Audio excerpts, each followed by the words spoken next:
So right now, I'm gonna take you through the process on how I shoot photos for shoes. I turn my white light on and I'm gonna go into, you're gonna actually see me on the app doing it. So let me switch it over to the app real quick. I like to take my light and you notice, you see the shadows that are coming to like on the front of the shoes right there. Try to minimize those shadows. See how I can move the light in a certain angle where the shadow is moving back and forth. So you don't want a lot of shadows. At least I don't like a lot of shadows when I take a picture. And I like to take a picture of the shoes this way from that angle. Make sure it's clear. Hit OK. Then I like to take a picture of the shoes from the front angle like this.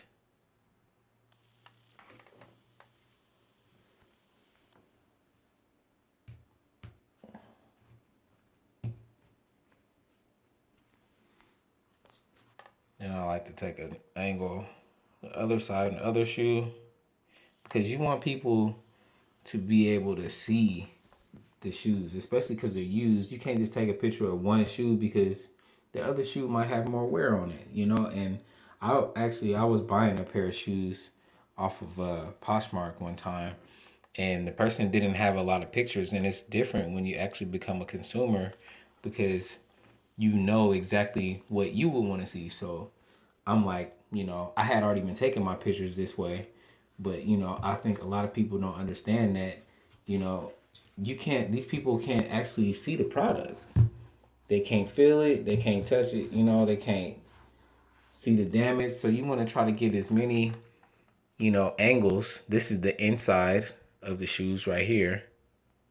I always get a picture of the inside. And then, especially what's really important to me is getting a picture of the tread, the sole of the shoe. And if you don't get a good picture and represent that, I have people complain because, you know, they thought that the shoes have more life in them. That's what's mostly important, especially with these running shoes. So I like to try to get like an angle like this, upside down, so you can see where a lot of the wear and tear is on the shoe, because this angle right here, these back parts right here, they wore down sometime, when you're selling you shoes. So I like to get an angle like that, and then I flip them. I like to flip the shoes around too. See, and then I like to get an angle like that. So, boom. You got an angle, pretty good angles of the soles, which is very important on shoes. How much life they have left in the shoes. I like to get an angle where I'm on top of the shoes like this, where they can see the insoles. So now, well, we got 8 pictures, and if you have it in you like that, you can get a picture of this tag. I like to try to get a picture of the tag too. And also another thing you want to do is, if there's like, any rips or tears in like mesh or some kind of crazy, flaw with the shoe, you want to try to get a close up of that too as well. Just, you want to be really transparent when you're taking these pictures, because you don't want to get returns. It's going to hurt your business.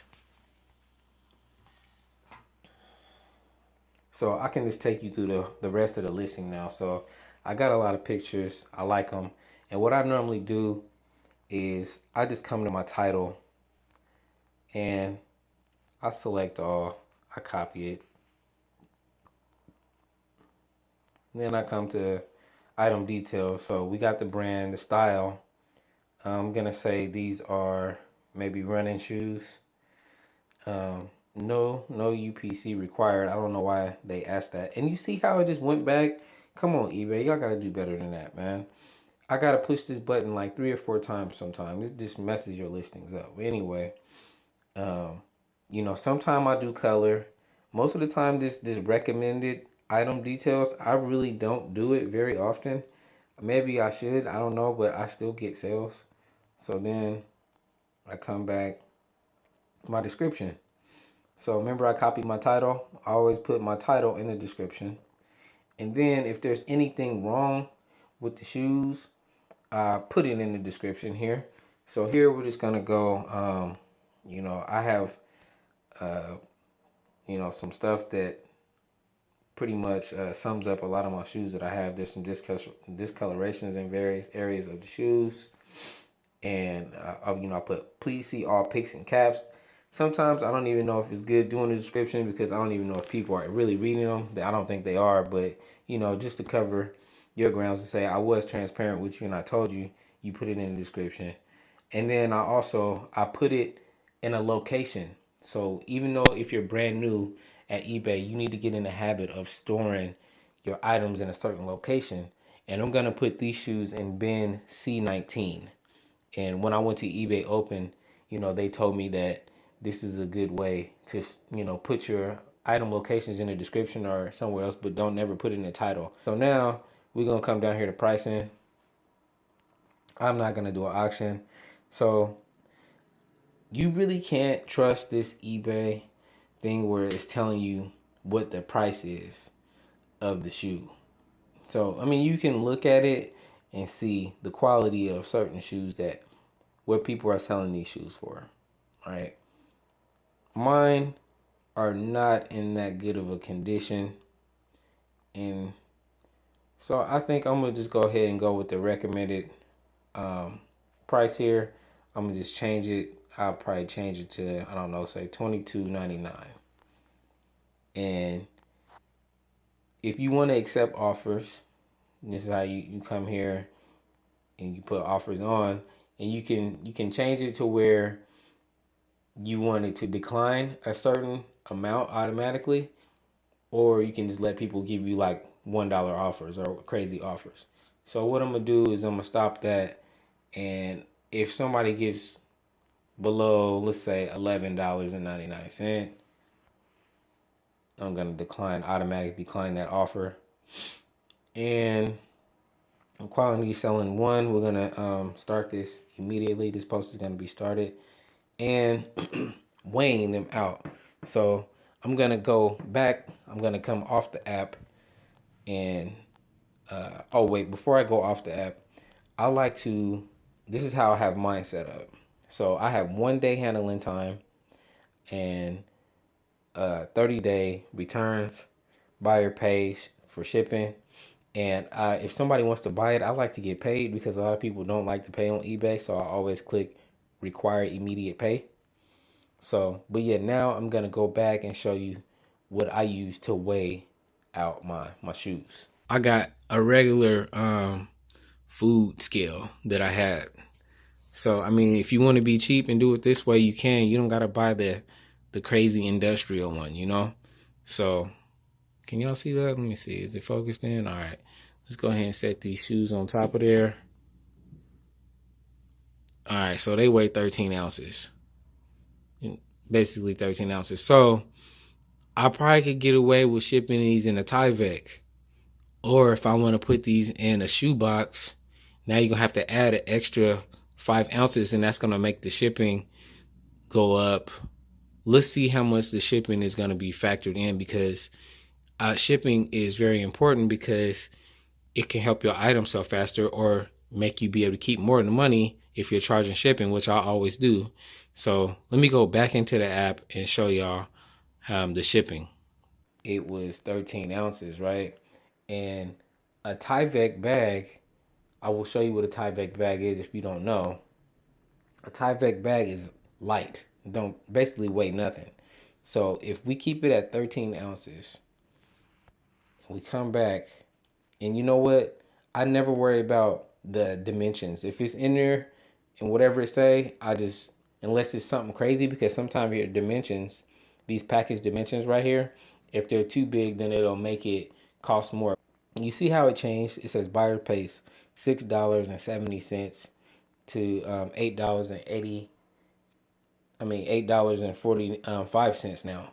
So now you can have an option where they send it through USPS priority mail, or you can come here. See, look at all these different shipping. Let me stay on topic. Anyway, so now you come here and you can do standard services, USPS first class package. And that is basically the same as priority.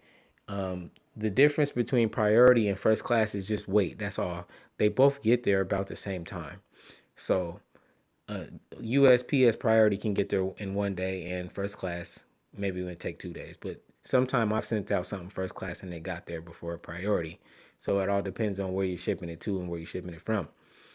So obviously, if we pick the $5.50 first class right here, if we pick that, you just have to make sure that those shoes can fit into a poly bag that's light enough so that it doesn't go over the weight and then you get charged extra. So now I'm going to go back out of this app and show you what I mean by Tyvek and what I mean by poly bags. Okay, so on the left over here, we got this priority envelope. This is a Tyvek. That's what it's made of. You can get these mailed to you for free. And they're pretty sturdy and they're water resistant. They feel like paper. They feel like wax paper. But if the shoes, you have to make sure the stuff will fit in there. You know, so what I would do is, let me set up this camera right here so I can show you exactly what I'm talking about. So what I would do is be like, take these shoes and see if they actually fit in here, both of them, before I even send them out. Okay, I know for a fact I can put them in there and close them. It's big enough. It's on point. Now you can get these. This is a poly bag, and it's really strong and sturdy, right?